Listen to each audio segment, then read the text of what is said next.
events design and production.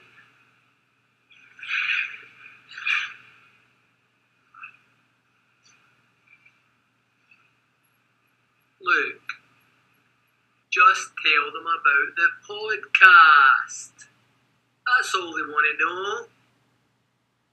Okay, well, what about your podcast? Well, there's loads of stuff that you can draw on. You could look at venues. We've seen some venues. You can think of everything from Glassmade to the O2 to the XL. You've seen them. Staging, maybe there's something about staging. Maybe theatres or even pop-ups is something that you really want to talk about.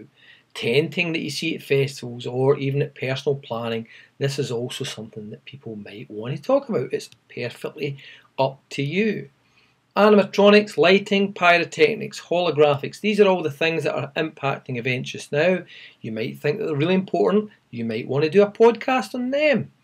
Then again, you might decide to do something maybe a bit more serious and try and do it a bit more quirky, something like the legal issues.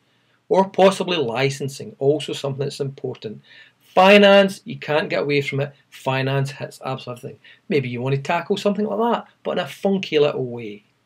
Again, maybe you want to do a podcast on health and safety. We know it hits the UK big time. We know that things like risk assessment and risk management are huge in this country. Maybe you want to do a podcast on that.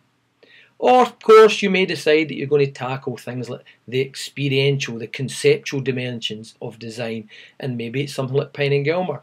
You might even want to tackle the theory. Maybe you don't agree with it. Maybe you don't think events are so transformational, or possibly they should be.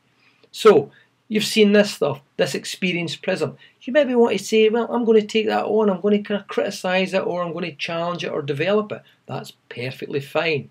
Social, digital technologies, something that you know that I'm very big on, as you know, because I'm always pushing this issue of digital or die.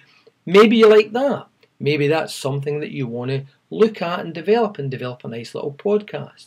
However, all the way through here, I've been saying, what is your podcast? You've got anything from 1 to 5 minutes, if you like, to develop your podcast. It has to be your content. You have to think of your performative PowerPoints, the funky little things that are going to grab us by the heart, get our emotions going and say, wow, that was really interesting, it was informative, it really brought the podcast to life.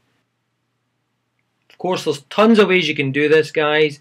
You can take just what we've done and present it like this.